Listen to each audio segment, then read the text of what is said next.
नमस्कार दोस्तों, हमारे YouTube चैनल में आप सभी का स्वागत है। तो दोस्तों, जैसा कि आप सभी को पता है कि कल से हमने पशु परिचर जो वैकेंसी है, इसका जो बी पार्ट है जिसमें 45 क्वेश्चन पूछे जाएंगे और 45 ही नंबर के पूछे जाएंगे, तो उस वाले पार्ट को कल हमने पढ़ना स्टार्ट कर दिया और राजस्थान की प्रमुख नस्लें वहाँ से स्टार्ट किया, उसका सामान्य परिचय देखा। तो आज भी देखना, इसके सामान्य परिचय से ही स्टार्ट करते हैं वापस। तो सबसे पहले यहाँ देखना पहली पशु गणना, क्योंकि पशुओं के बारे में पढ़ेंगे तो इसकी पहली गणना कब स्टार्ट हुई ये भी पूछ सकता है वो। तो पहली पशु गणना कब स्टार्ट होती है इसकी? तो पहली पशु गणना स्टार्ट होती है इसकी दिसंबर 1919 से लेकर अप्रैल 1920 तक होती है इसकी पहली पशु गणना। पहली पशु गणना अंग्रेजों के शासनकाल में, जब प्रथम विश्व युद्ध के दौरान, इस टाइम जो पहली पशु गणना होती है। तो डेट आपको ध्यान रखनी है, दिसंबर 1919 से अप्रैल 2020 तक इसकी पशु गणना होती है। अगर पूछा जाए स्वतंत्रता के बाद, क्योंकि स्वतंत्रता के बाद पहली बार पशु गणना कब हुई? 1951 में। तो ये फैक्ट भी काफ़ी महत्वपूर्ण है। फिर अगला देखो, यहाँ पशु गणना का कार्य राजस्व विभाग द्वारा किया जाता है।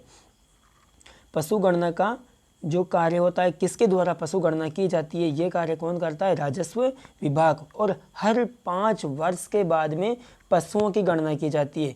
जैसे जनसंख्या की गणना वो तो हर 10 साल बाद में होती है, लेकिन पशुओं की गणना है जो हर 5 वर्ष बाद होती है। और इसका राजस्व विभाग का जो मुख्यालय वो कहाँ स्थित है? अजमेर के अंदर स्थित है। और इसकी स्थापना किसकी? राजस्व विभाग की स्थापना 1 अप्रैल 1949 को होती है।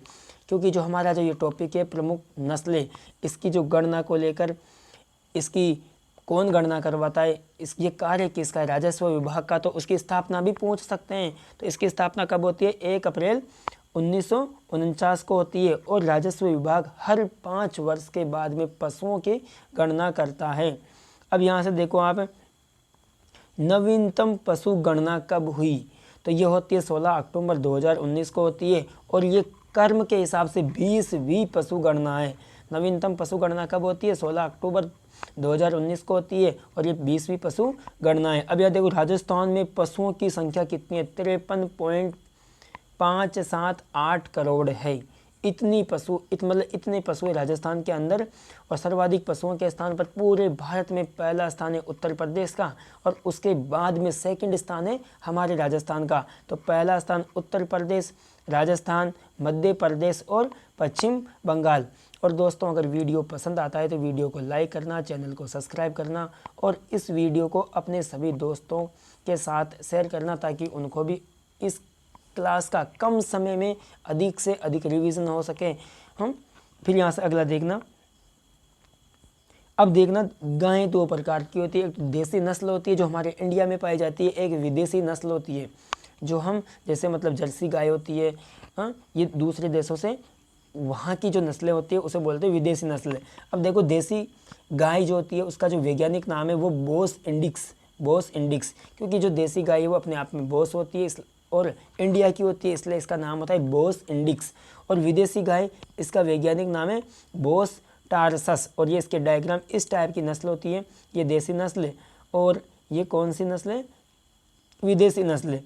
अब देखो, गाय में गुणसूत्रों की संख्या होती है 16। इसकी आयु एवरेज 20 से 30 वर्ष नहीं, 20 से 23 वर्ष मानी जाती है। 20 से 23 वर्ष मानी जाती है। और इनका जो दुग्ध काल है वो 365 दिन में से 305 दिन है।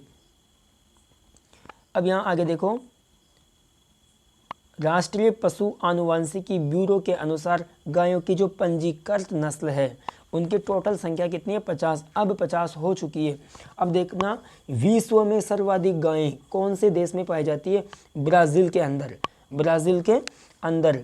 और भारत मतलब पहले नंबर पर तो ब्राज़ील और दूसरे नंबर पे कौन है? भारत। अब गायों के प्रकार देखना, और इसे अपन ट्रिक के साथ याद रखेंगे। इसको देखो, सबसे गायों की जो प्रकार है वो 3 प्रकारों के हिसाब से हम इसे पढ़ेंगे। 3 भागों में इसको डिवाइड करके देखेंगे। तो पहले दुधारू नस्ल। अब देखो, इसकी ट्रिक है सांगरी। इसकी ट्रिक क्या दे रखी है? सांगरी मतलब जिसमें साहिवाल, गिर, रेड सिंधी। रेड सिंधी पहली कौन सी है? साहिवाल, दूसरी गिर और तीसरी रेड सिंधी। ये ट्रिक आप याद रख सकते हो। सांगरी, यह नस्ल भारत के उत्तर पश्चिम भाग में पाई जाती है, जिसमें हमारा पश्चिम राजस्थान है, वहाँ भी यह नस्ल पाई जाती है। दूसरी द्विकाजी नस्ल, ये क्या होती है? मतलब खेतों में काम के साथ साथ दूध उत्पादन के लिए पाली जाती है। और इसकी जो ट्रिक है इसको याद रखना है कि थार में आका, मतलब थार पारकर, राठी, मेवाती, आंगोल, कांकरेज और हरियाणवी नस्ल। तो द्विकाजी गायों की जो नस्ल है उसकी ट्रिक क्या है? थार में आका। नेक्स्ट यहाँ से देखना अब भारवाई नस्ल। भारवाई नस्ल और इसकी ट्रिक क्या दे रखी है? अमन, डांगी, हल खींच। अमन, डांगी, हल खींच। तो अमृत महल, मालवी, नागौरी, डांगी, हल्लारी, खल्लारी, ये इसकी ट्रिक दे रखी है। अब देखो यहाँ सबसे प्राचीन नस्ल रेंड सिंधी होती है और सबसे अच्छी नस्ल किसे माना जाता है? साहिवाल को। किसे मानते हैं? साहिवाल को। तो दोस्तों इस प्रकार से हम शॉर्ट वीडियो के माध्यम से सभी कंसेप्ट को लेते हुए काफ़ी अच्छे से इस बी पार्ट को करेंगे, ताकि आपका समय भी बच जाए और कम समय के अंदर, ताकि मैं पहले PDF बनाकर इसीलिए लाता हूँ ताकि कम समय में अच्छी तैयारी हो सके।